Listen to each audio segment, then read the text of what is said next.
जो कहानी मैं आपको बताने जा रही हूँ वो मुझे मेरे दादाजी ने सुनाई थी जब वो बहुत छोटे थे। वो एक ऐसे देश में रहते थे जिस देश की सरकार को उनकी कोई परवाह नहीं थी। मेरे दादाजी एक ऐसे शहर में रहते थे जिसका किसी को नाम भी नहीं पता था। ये एक टाइफस महामारी के दौरान हुआ था और इस महामारी ने शहर के 15% लोगों की आबादी को ख़त्म कर दिया था और पड़ोस के देशों की 30% आबादी को ख़त्म कर दिया था। और मेरे दादाजी की माँ भी इस महामारी के दौरान चल बसी, जिसकी वजह से मेरे दादाजी 13 साल की उम्र में अनाथ हो गए। मेरे दादाजी के पिताजी जिंदा थे मगर वो अपनी नई पत्नी के साथ थे, इसलिए उन्होंने मेरे दादाजी को अनाथ आश्रम में छोड़ दिया क्योंकि उनकी सौतेली माँ ने उन्हें घर में रखने से मना कर दिया था। दादाजी को एक सार्वजनिक अनाथालय में फेंक दिया गया जो कि एक हॉस्पिटल था, लेकिन उसे तोड़कर फिर से दोबारा बनवाया गया था।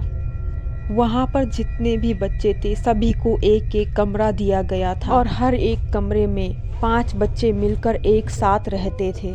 मेरे दादाजी खुशकिस्मत थे जो उन्हें छोटे बच्चों के साथ एक अच्छा सा कमरा मिला, इसलिए उन्हें किसी भी तरह की कोई परेशानी नहीं हुई।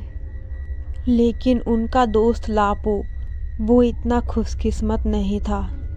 उसे रूम नंबर 503 मिला था और वो उस कमरे में गायब होने वाला सबसे पहला बच्चा बन गया, जिसे न जाने क्या हुआ कि वो अचानक से उस कमरे से कहीं गायब हो गया।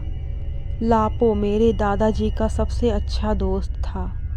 वो दोनों एक ही उम्र के थे और उन दोनों को ही किताबें पढ़ने का बहुत ज़्यादा शौक़ था। लापो भी अनाथ था। उसके माता पिता की मौत तब हुई थी जब उसके घर में आग लगी थी। ऐसा भी कहा जाता है कि वे गुंडों के कर्ज के कारण मारे गए थे। लापो दिखने में नाजुक और उसकी त्वचा पीली थी। वो बड़े चश्मे पहनता था। लापो किसी के लिए भी एक आसान शिकार था और कोई भी उसे परेशान कर सकता था या उसे नुकसान भी पहुंचा सकता था। लापो अक्सर चोटिल दिखाई देता था। शायद ऑर्फनेज के बच्चे उसे परेशान किया करते थे। अक्टूबर के समय वो भी एक नॉर्मल सा दिन था जब अचानक से लापो अपने कमरे से गायब हो गया। सबूत के तौर पर सिर्फ उसकी एक शर्ट मिली थी जो कि बगीचे में खून से सनी हुई पाई गई। ऑर्फनेज के लोगों ने इसमें कोई दिलचस्पी नहीं दिखाई। उल्टा उन्होंने इस घटना को ये बोलकर टाल दिया कि लापो ऑर्फनेज से भाग चुका है। हालांकि ऑर्फनेज के बच्चों को यकीन था कि 503 में जो बाकी लड़के हैं वही इसके पीछे जिम्मेदार हैं। एक लड़का बोरिस जो पालतू जानवरों को परेशान करके उन्हें टॉर्चर किया करता था। 2 दिन बाद सभी को बहुत ही ज़्यादा हैरानी हुई जब उन्होंने बोरिस को डाइनिंग टेबल पर मृत पाया। किसी ने बताया कि उसकी गर्दन पर बहुत ही ज़्यादा गहरी चोटें थीं, लेकिन ऑर्फनेज के लोगों ने इसे टाइफस बताकर खारिज कर दिया। अब जो भी था इससे कोई फ़र्क नहीं पड़ता। सभी बच्चे जानते थे कि सच्चाई कुछ और ही है।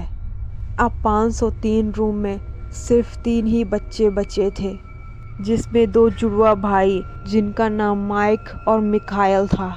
दोनों जुड़वा बच्चे बहुत ही ज़्यादा बदमाश थे, इसलिए शक उन्हीं पर गया। दोनों भाई अक्सर कमज़ोर बच्चों पर घात लगाए बैठे रहते थे और एक बार दोनों भाइयों ने मिलकर एक बच्चे को इतना पीटा कि उसकी एक आंख चली गई। बोरिस की मौत के 3 दिन बाद दोनों जुड़वा भाई बाथरूम में मृत पाए गए। उनके शरीर पर और गले पर काफ़ी ज़्यादा गहरे घाव पाए गए और एक बार फिर से ऑर्फनेज के लोगों ने इसे एक आत्महत्या बताकर टाल दिया। फिर दादाजी को एक आदमी मिला। वो ऑर्फनेज में सबसे बड़ा लड़का था जिसका नाम पियोटर था।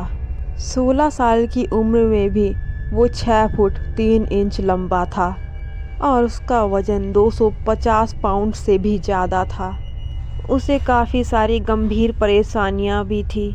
वो भले ही 16 साल का था पर उसका दिमाग किसी 8 साल के बच्चे जैसा था। पियोटर ने यह भी दावा किया कि उसने अपने माता पिता को भी जान से मार डाला था। हालांकि ये कोई नहीं जानता था कि ये सच है या झूठ। जुड़वा बच्चों की मौत के 7 दिन बाद कमरा 503 आग की चपेट में आ गया। इस कमरे में उस वक्त जो था वो पियोटर था, जो आग की लपटों में आकर जल के राख हो गया। आग सारी बिल्डिंग में फैलने लग गई थी, इसलिए बिल्डिंग को खाली करवा दिया गया। जब मेरे दादाजी गलियारे से भाग रहे थे तो उन्होंने रूम नंबर 503 की ओर देखा। दादाजी आज भी कसम खाकर कहते हैं कि उन्होंने उन आग की लपटों में एक पीली आकृति को देखा था। उस आकृति ने बड़े बड़े चश्मे पहने थे और उसके हाथ में एक गैस की केन थी। वो दादाजी का सबसे अच्छा दोस्त लापो था। लापो शांति से आग की तरफ देख रहा था। मेरे दादाजी ने मुझे बताया कि वो लापो ही था और वो बहुत ही ज़्यादा शांति से उस आग की तरफ देख रहा था। वही आँखें जिन्हें मेरे दादाजी कभी देखा करते थे। दादाजी हमेशा कहते हैं, मुझे ये तो कभी पता नहीं चल सका कि लापो की मौत कैसे हुई और उसे किसने मारा था, मगर जैसे जैसे 503 रूम के लड़कों की रहस्यमय तरीके से मौत होने लगी, दादाजी ने अंदाज़ा लगा लिया था कि ये उन्हीं लड़कों का काम है और न जाने उन्होंने लापो के साथ क्या किया। मगर लापो ने अपनी मौत का बदला उन सभी से ले लिया था और अब वो शांत हो चुका है। उसके बाद से दादाजी कहते हैं कि उन्हें लापो कभी नहीं दिखाई दिया। न जाने वो कहाँ है, लेकिन अब उसकी आत्मा को शांति मिल चुकी है। जब भी दादाजी लापो की बात करते हैं तो उनकी आंखें हमेशा दुख से भर आती हैं, क्योंकि लापो उनका सबसे अच्छा इकलौता दोस्त था।